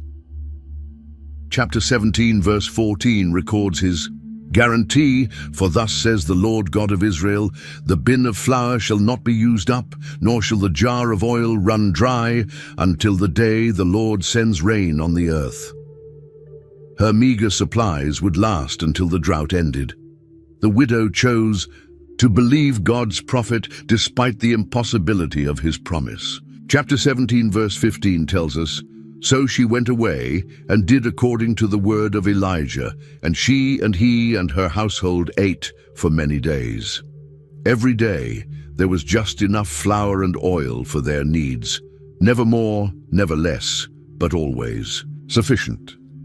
Chapter 17 verse 16 confirms the miracle. The bin of flour was not used up, nor did the jar of oil run dry, according to the word of the Lord which he spoke by Elijah. For months, God multiplied the widow's small supply to sustain 3 people through the worst famine in memory. But then, tragedy struck the widow's household. Her son became seriously ill and died. The woman who had shown such faith now turned on Elijah with bitter questions. Chapter 17 verse 18 records her anguish. "So she said to Elijah, 'What have I to do with you, O man of God? Have you come to me to bring my sin to remembrance and to kill my son?' Elijah took the dead boy from his mother's arms and carried him up to his room. There, alone with the child, he cried out to God in desperation. Chapter 17 verse 20 contains his anguished prayer. "And he cried out to the Lord and said, 'O Lord my God, have you also brought tragedy on the widow with whom I lodged by killing her son?'" Then Elijah stretched himself out on the child 3 times and prayed again. Chapter 17 verse 21 records his plea.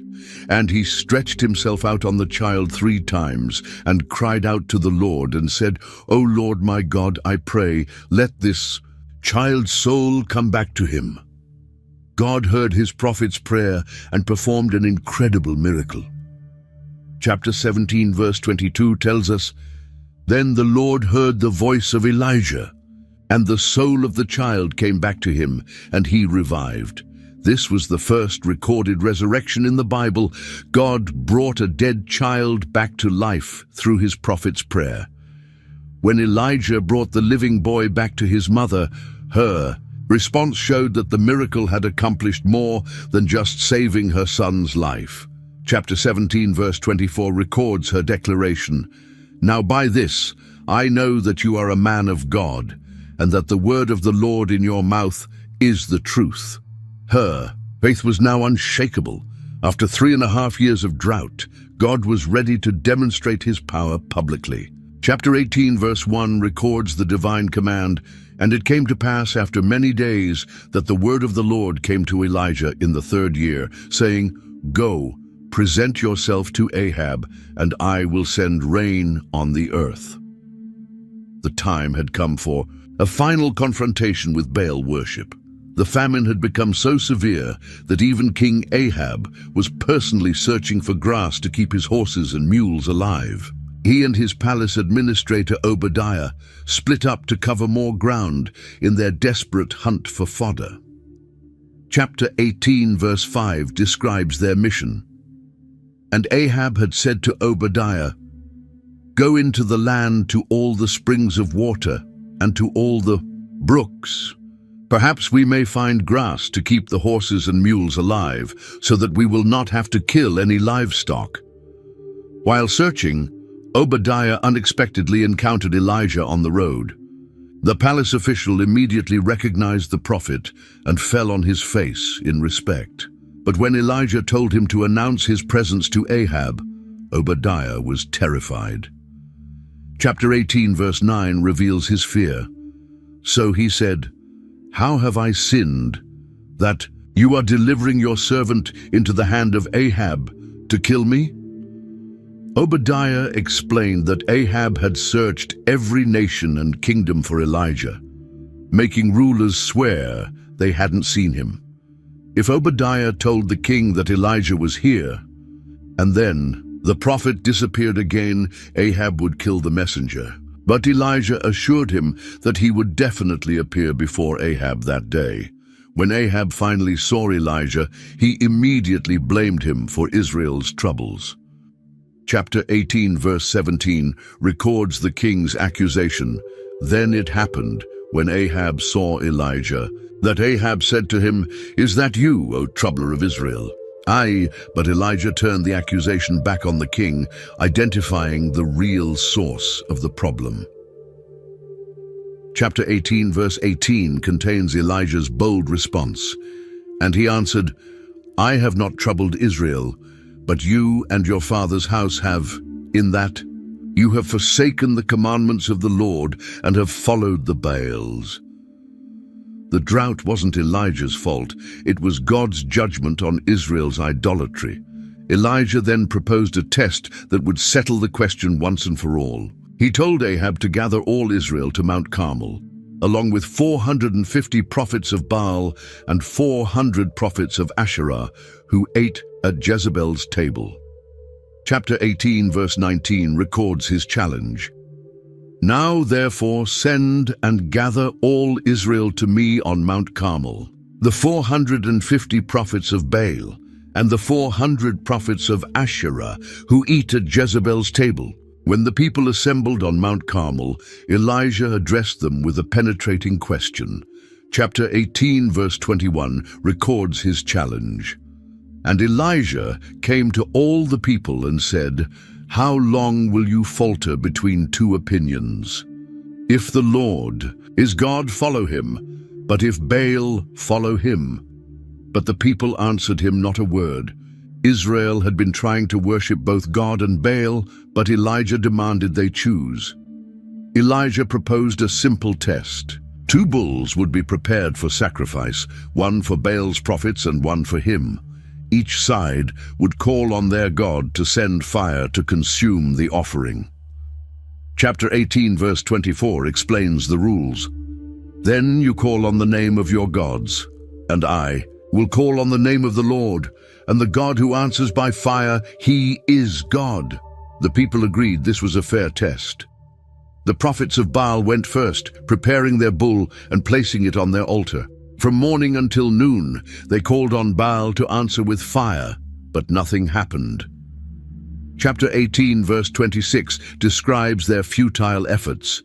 So they took the bull which was given them, and they prepared it, and called on the name of Baal, from morning even till noon, saying, O Baal, hear us. But there was no voice, no one answered. Then they leaped about the altar which they had made. At noon, Elijah began mocking their efforts. Chapter 18, verse 27 records his sarcasm. And so it was at noon that Elijah mocked them and said, Cry aloud, for he is a god. Either he is meditating, or he is busy, or he is on a journey, or perhaps he is sleeping and must be awakened. His taunts drove the false prophets to even more desperate measures. The prophets of Baal cried louder and cut themselves with knives and lances until blood gushed out, but still nothing happened. Chapter 18, verse 29 tells us, And when midday was past, they prophesied until the time of the offering of the evening sacrifice. But there was no voice. No one answered. No one paid attention. Finally, it was Elijah's turn. He called the people to come near and watch as he repaired the altar of the Lord that had been broken down. He took 12 stones representing the 12 tribes of Israel and built an altar. Then he dug a trench around it and arranged the wood and the sacrifice. To make the test even more dramatic, Elijah had them pour water on the sacrifice 3 times until everything was soaked and the trench was full. Chapter 18, verse 35 describes the scene. So the water ran all around the altar, and he also filled the trench with water. There could be no question that human trickery wasn't involved. Then Elijah prayed a simple, powerful prayer. Chapter 18, verse 36 records his words.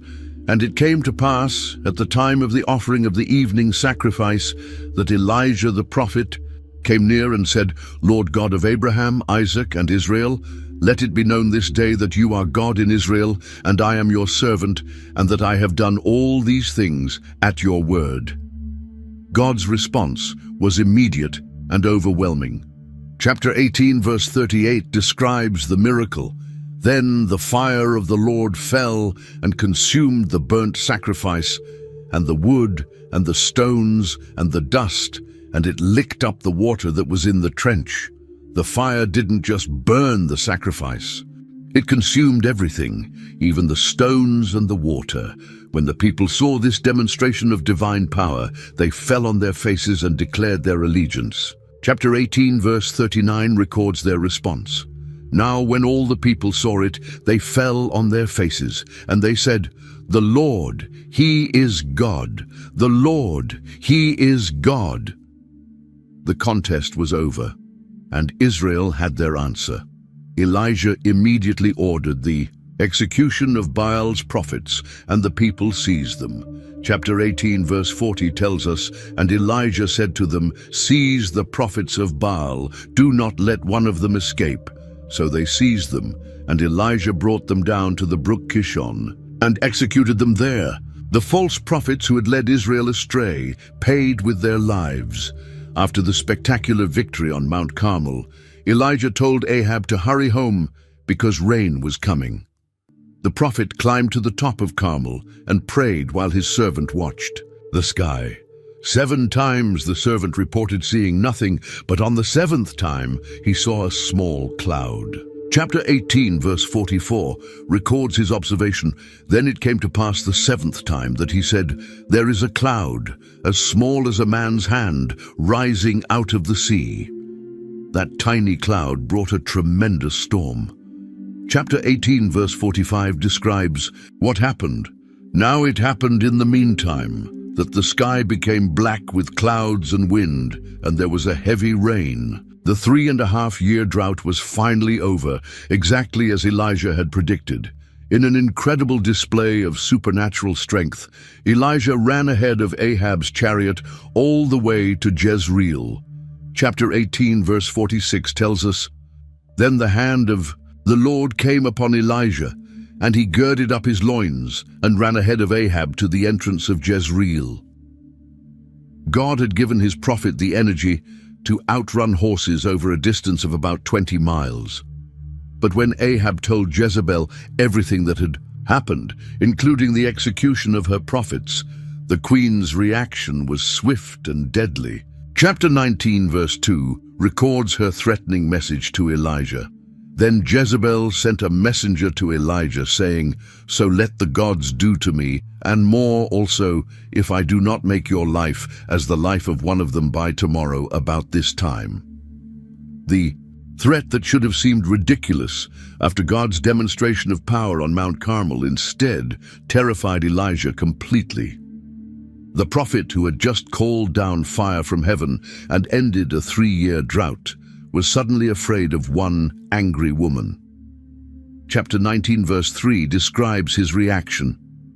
"And when he saw that, he arose and ran for his life, and went to Beersheba, which belongs to Judah, and left his servant there."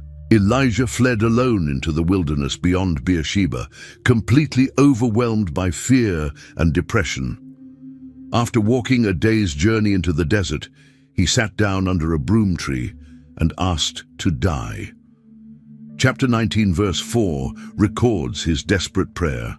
"But he himself went a day's journey into the wilderness, and came and sat down under a broom tree.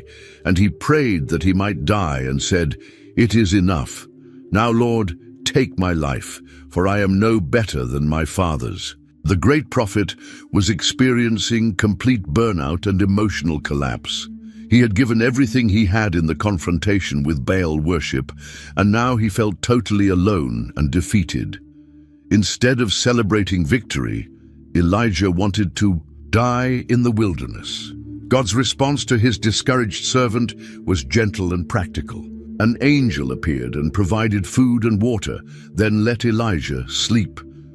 Chapter 19, verse 5 tells us, "Then as he lay and slept under a broom tree, suddenly an angel touched him and said to him, 'Arise and eat.'" God didn't scold his prophet for being afraid. He took care of his basic needs. When Elijah looked around, he found a cake baked on coals and a jar of water. After eating and drinking, he lay down again and slept. The angel returned a second time with the same message, but this time he explained why Elijah needed to eat. Chapter 19, verse 7 records the angelic instruction, "And the angel of the Lord came back the second time and touched him and said, 'Arise and eat, because the journey is too great for you.'" Strengthened by the food the angel provided, Elijah traveled 40 days and 40 nights to Mount Horeb, also known as Mount Sinai, where Moses had received the 10 Commandments. Chapter 19, verse 8 tells us, "So he arose and ate and drank, and he went in the strength of that food 40 days and 40 nights as far as Horeb, the mountain of God." God was bringing his discouraged prophet to the same place where he had revealed himself to Moses. When Elijah reached Mount Horeb, he found a cave and spent the night there. In the morning, God spoke to him with a simple question that went straight to the heart of his problem.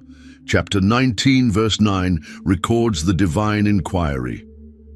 "And there he went into a cave and spent the night in that place. And behold, the word of the Lord came to him, and he said to him, 'What are you doing here, Elijah?' Elijah poured out his heart to God, expressing all his frustration and loneliness. Chapter 19, verse 10 contains his complaint.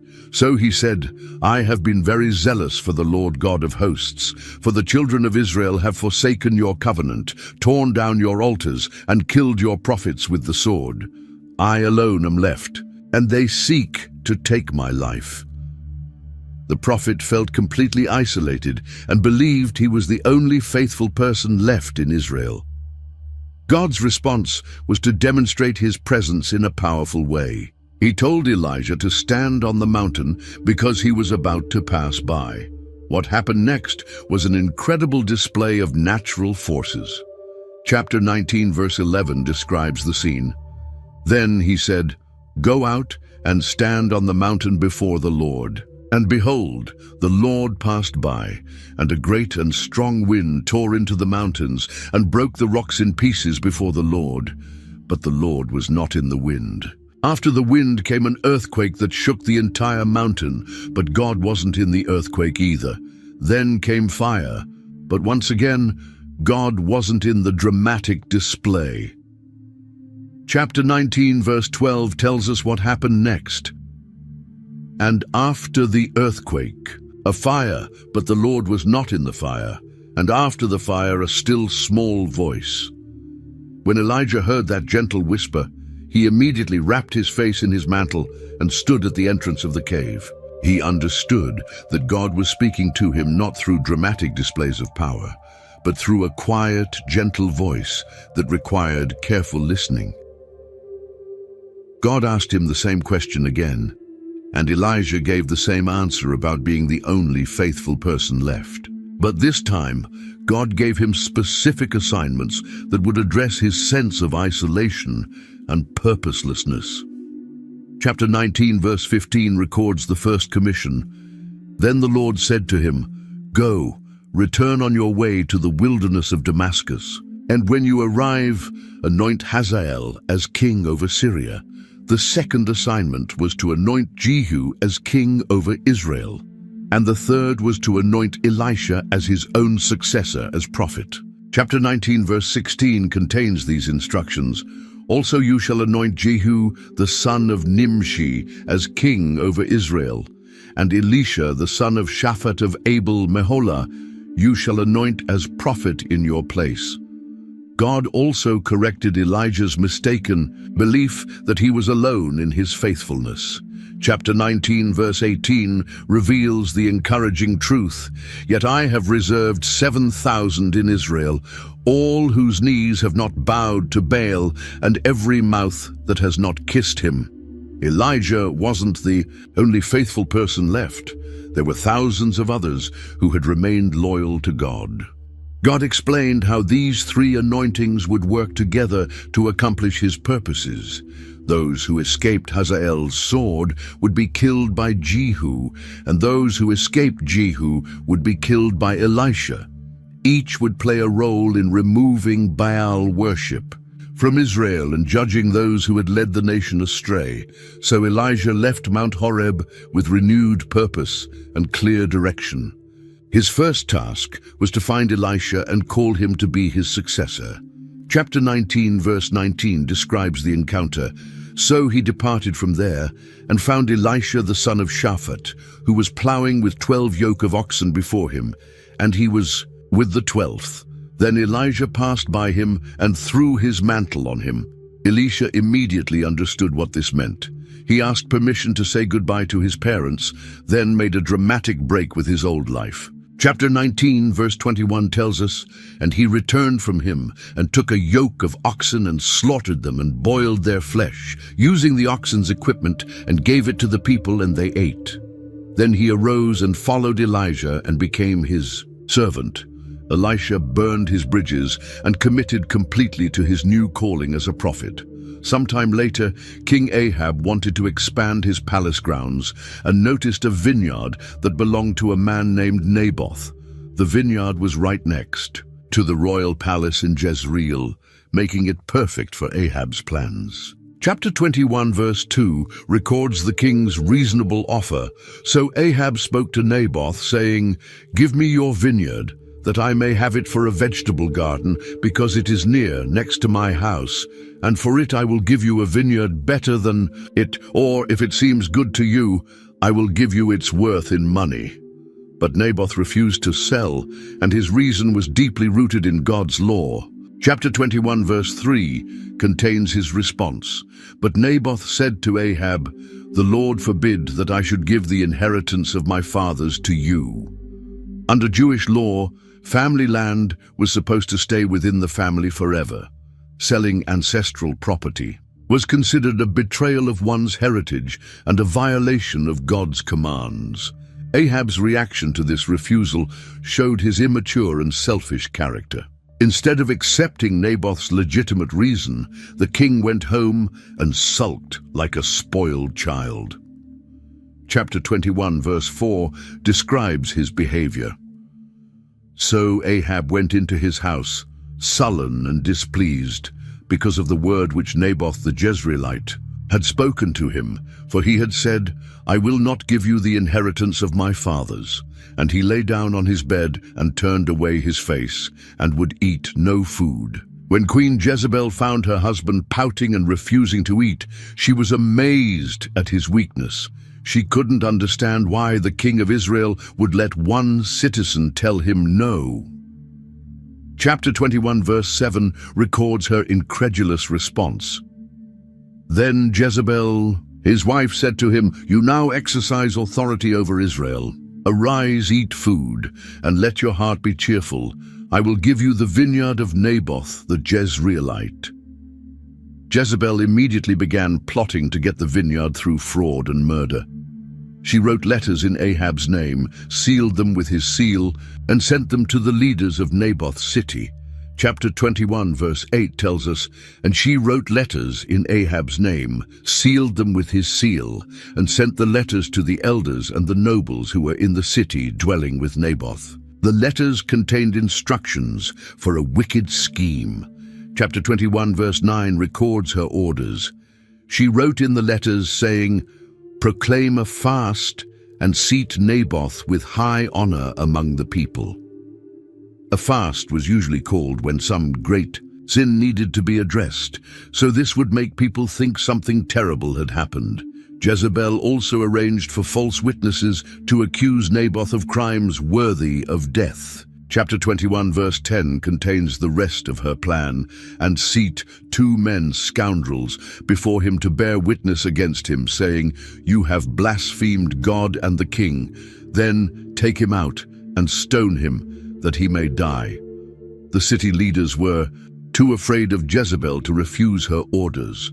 They proclaimed the fast, seated Naboth in a place of honor, and brought in the false witnesses exactly as the queen had commanded. Chapter 21, verse 13 describes the mock trial. "And 2 men, scoundrels, came in and sat before him. And the scoundrels witnessed against him, against Naboth, in the presence of the people, saying, 'Naboth has blasphemed God and the king.' Then they took him outside the city and stoned him with stones, so that he died." The murder was carried out according to Jezebel's plan, and Naboth died for crimes he hadn't committed. When the leaders sent word to Jezebel that Naboth was dead, she immediately told Ahab the good news. Chapter 21, verse 15 records her message. "And it came to pass, when Jezebel heard that Naboth had been stoned and was dead, that Jezebel said to Ahab, 'Arise, take possession of the vineyard of Naboth the Jezreelite, which he refused to give you for money, for Naboth is not alive but dead.' Ahab didn't ask any questions about how Naboth had died. He simply got up and went to take possession of the vineyard he had wanted. Chapter 21, verse 16 tells us, "So it was, when Ahab heard that Naboth was dead, that Ahab got up and went down to take possession of the vineyard of Naboth the Jezreelite." The king was perfectly willing to benefit from his wife's murder plot. While Ahab was walking through his stolen vineyard, God sent Elijah to confront him. The prophet appeared suddenly with a message that would chill the king's heart. Chapter 21, verse 17 introduces the divine confrontation. "Then the word of the Lord came to Elijah the Tishbite, saying, 'Arise, go down to meet Ahab, king of Israel, who lives in Samaria. There he is in the vineyard of Naboth, where he has gone down to take possession of it.' When Ahab saw Elijah approaching, he greeted him with words that revealed his guilty conscience. Chapter 21 verse 20 records his nervous response. So Ahab said to Elijah, "Have you found me, O my enemy?" And he answered, "I have found you because you have sold yourself to do evil in the sight of the Lord." Elijah's sudden appearance proved that God had seen everything. The prophet's message was devastating. God would bring complete disaster on Ahab's house and destroy every male in his family line. Chapter 21 verse 21 contains the terrible judgment. "Behold, I will bring calamity on you. I will take away your posterity and will cut off from Ahab every male in Israel, both bond and free." Elijah compared Ahab's fate to the previous dynasties that had been completely destroyed for their sins. Chapter 21 verse 22 makes the connection. "I will make your house like the house of Jeroboam the son of Nebat, and like the house of Baasha the son of Ahijah, because of the provocation with which you have provoked me to anger and made Israel sin." The judgment would extend to Queen Jezebel as well. Chapter 21 verse 23 records her horrible fate. "And concerning Jezebel the Lord also spoke, saying, The dogs shall eat Jezebel by the wall of Jezreel." The powerful queen who had orchestrated Naboth's murder would herself become food for wild dogs. The prophecy included the shameful end of Ahab's entire family. Chapter 21 verse 24 describes their fate. "The dogs shall eat whoever belongs to Ahab and dies in the city, and the birds of the air shall eat whoever dies in the field." None of Ahab's descendants would receive proper burial. They would all be left for scavengers. Elijah explained why this judgment was so severe. Chapter 21 verse 25 gives the reason. "But there was no one like Ahab who sold himself to do wickedness in the sight of the Lord, because Jezebel his wife stirred him up." Ahab had outdone every previous king in his rebellion against God, influenced by his evil wife. But when Ahab heard this prophecy, something unexpected happened. The king, who had shown no remorse for Naboth's murder, suddenly realized the magnitude of his sins. Chapter 21 verse 27 describes his dramatic change. "So it was, when Ahab heard those words, that he tore his clothes and put sackcloth on his body, and fasted and lay in sackcloth and went about mourning. God saw Ahab's repentance and was moved by it." Even though the king had committed terrible crimes, his genuine sorrow touched God's heart. Chapter 21 verse 28 tells us, "And the word of the Lord came to Elijah the Tishbite, saying, See how Ahab has humbled himself before me? Because he has humbled himself before me, I will not bring the calamity in his days. In the days of his son, I will bring the calamity on his house." God's mercy delayed the judgment but didn't cancel it. Ahab would die in peace, but his son would see the complete destruction of the dynasty. The justice of God would be satisfied, but his compassion was also displayed in response to genuine repentance.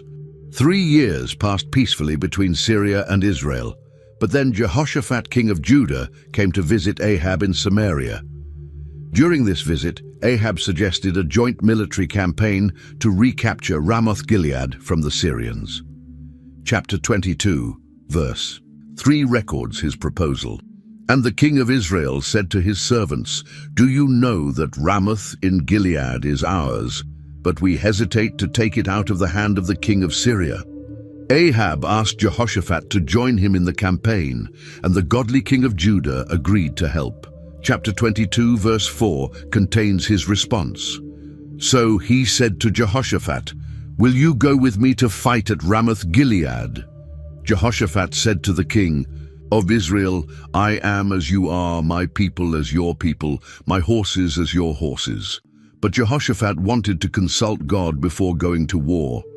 He asked Ahab to inquire of the Lord, so the king of Israel gathered 400 prophets and asked them about the campaign.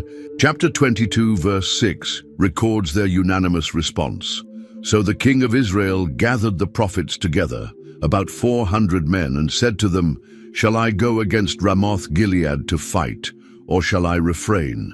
So they said, Go up, for the Lord will deliver it into the hand of the king. But Jehoshaphat wasn't satisfied with these court prophets. He sensed they were telling Ahab what he wanted to hear, rather than speaking God's true word. Chapter 22 verse 7 contains his request, and Jehoshaphat said, "Is there not still a prophet of the Lord here, that we may inquire of him?"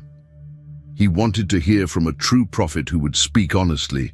Ahab reluctantly admitted there was one more prophet, Micaiah, but he hated the man because he never prophesied good things about him. Chapter 22 verse 8 reveals his feelings. So the king of Israel said to Jehoshaphat, "There is still one man, Micaiah the son of Imlah, by whom we may inquire of the Lord. But I hate him, because he does not prophesy good concerning me, but evil." Ahab preferred false encouragement to true warnings. When Micaiah was brought before the two kings, he initially gave the same answer as the other prophets, but he spoke with obvious sarcasm. Ahab recognized the mockery and demanded the truth. Chapter 22 verse 16 records his command. So the king said to him, "How many times shall I make you swear that you tell me nothing but the truth in the name of the Lord?" Micaiah then revealed what he had really seen in his vision. Chapter 22 verse 17 contains his true prophecy. Then he said, "I saw all Israel scattered on the mountains, as sheep that have no shepherd. And the Lord said, These have no master. Let each return to his house in peace." Israel would be defeated, and Ahab would die in the battle.